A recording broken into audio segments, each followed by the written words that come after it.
Hello again, everybody. Hope you had a good Thursday. We're almost into Friday, or by the time you watch this, it might be Friday already.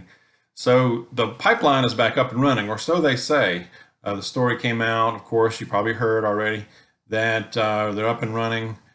So we'll see how that goes. Even though they said that, from my research, it's not like we're going to have gasoline right away. It's not like you can just flip the switch on and all the gas stations will be loaded up with gasoline. And this primarily applies to us in the southeast. It might be affecting some folks up in the northeast as well of the country. But the fact is, from everything I'm reading, that it still may take a while for things to get back to somewhat normal. And I'm sure the pricing is probably going to stay up there. But from what I read, it could take 3 to 4 weeks for things to get back to normal. Because, and you might say, gosh, that's a long time. And I believe that because we have a couple of problems where we have the line was down since last Friday. So we have a shortage going on. We had a big run on gas, of course, like you heard about. And then to compound that, we have a tanker driver trucker shortage. So a shortage of drivers. And that was going on even before this disruption. So that's still going on, of course. So you've got a situation where you've got low supply and flowing in, and then you don't have the capacity, you don't have the drivers to fill up everything quickly. So it's just going to take time. So we're still going to run into problems. I know for me on the way home earlier this evening, I ran by a lot of gas stations that still had bags over all the pumps because it's just been a day, since this news came out of it running again. Right before I got home, I did find a station that had some, and I was able to fill up, top off, So that was good. So again, it's not going to be real quick. So apparently, from what I'm reading too, this Colonial Pipeline did pay a ransom to get it back going to this group that I call it cyber terrorist group that took them down.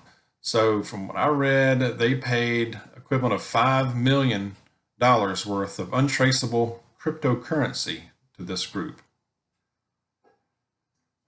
And that's a tough situation because if you don't have a way of figuring this out, and this just goes on, can you just imagine the chaos that I think we would just descend into more and more chaos. This would spread all over the Northeast, maybe other parts of the country as well. The outages and the shortages, you'd have a real mess. I mean, it was already a mess. So, but then on the other hand, when you pay a ransom like this, you're appeasing, you're just emboldening them to do more, which, what's going to keep happening. Who's next and what's next. It's like when you appease a bully, what's going to happen? The bully's going to keep coming. And not only that, you're going to attract other bullies that see this going on. So you got a real crappy problem going on here. So, and how do you deal with a bully? If you got to stop it. If you keep appeasing, they just keep coming until they're stopped. That's the only way to deal with that. So we got to figure this out. Our cyber defense situation is not good. It needs work. We need to be able to stop these people and put an end and just take them out, stop their ability to do this and go find them and bring them to justice. You know what I mean? So that's what I think on that. Now, my take on this group, I've heard a lot of different theories, but my take from everything that I've gathered here is that it is I call it a cyber terrorist group. Looks like they're based in Eastern Europe, probably Russia. Now, that does not mean that they're tied directly to the Russian government. They could be, but there's no evidence of that. They could have the backing of a government like that because this was a sophisticated attack, all right? Very high level. So there are enemies. We have enemies, of course. We have foreign adversaries that want to take us down. That's no secret. They would love to see us falter. So they can't take us on toe to toe in a conventional sense. They would lose, and they know it. Okay, let's be real. But this is one of the ways they can try to take us down, try to find our weaknesses, find our Achilles heel. And apparently this is one of them. This is a big one, our our networks, our reliance on computers, the internet, power, So what brings us, and this brings us to the question, what's next? Because it's going to keep happening. It is. I think, and you probably already know what I'm going to say, I think it's the grid, the power. I think that's the bullseye for them. It really is. And I'm not knowledgeable on how how our grid works. If it's all nationwide, I don't think it is. It probably is broken up into regions.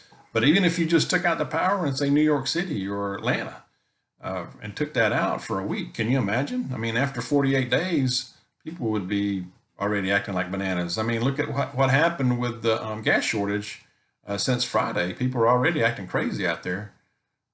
Can you imagine without power for a week? I mean, everywhere for an extended power outage. This is a scary thought, but I think that's what they're going after. And I believe we're going to see it. I really do. So now there are some other things they could go after too. And when they'll probably try, if not already. Other than the power, we have to be thinking about this and be ready and prepare for a lot of different situations. Okay. Financial, the banking system. What if you can't access your bank? Everything's gone, at least temporarily. That would be scary. So what can we do there? We need to keep cash on hand. All right. I'd say at least $200.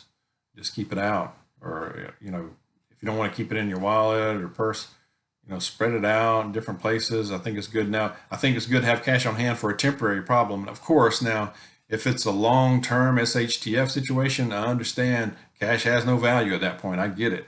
But for a short-term situation, I think it's good to have cash on hand. I think some other things they could hit is the water treatment plants, okay? Transportation system, railroads, a gas pipeline again, just like they did with this one. Look what it did, just for less than a week. Oil refineries, nuclear power plants, our communication systems, internet. So, a lot of things about critical, we need to do more to protect our critical infrastructure. I hope they're working on that. So we have to be thinking preparation as far as a lot of different things as preppers, and we generally are. So like I said in the last time, first thing is don't panic. We're going to make it. And then we need to think about reasonable preps and shoring up our preps. So like I said, cash on hand, store some extra fuel. It's not feasible to store like large quantities of gasoline, okay? But a few. I keep 2 5-gallon cans ready, and that's usually for my lawnmower and all that stuff. But it would help in an emergency. You think about water filtration, okay? Food, of course, keep stacking it, keep prepping it. We don't stop doing that. You got to keep that up. Your defensive measures, okay? Bartering items. One thing that came to mind is a radio, a battery operated radio. If we lose power, we want to keep in touch, know what's going on, or hear news of some type, right? So power outages is what really concerns me a lot, like you, I'm sure. A generator, they make gasoline powered ones and solar powered. Your lighting, somebody had told me that one of the best bartering items in Venezuela was lighters, the click lighters to start a fire. That makes sense, actually. So buy a few of them. Other fuel, propane, okay, oil lamps. So, we need to really be thinking constantly about not just food and water, but other things that can help us in just a lot of different situations, whether it's a fuel shortage, power, food. Okay. So be thinking about all this. What are you seeing in your area? Are you seeing a change already? What about the grocery stores? I know we mentioned that before. Are you seeing any change in that since we talked last time? I'd love your feedback. And I really appreciate the growth of the channel. Again, the comments are awesome. If you haven't subscribed, I hope you'll consider doing that. Read through the comments. A lot of good, helpful information in there. That's awesome. Keep it up, please. But anyway, that's about all I have for now. Take care of yourself. Hope you have a good Friday. God bless you. See you soon.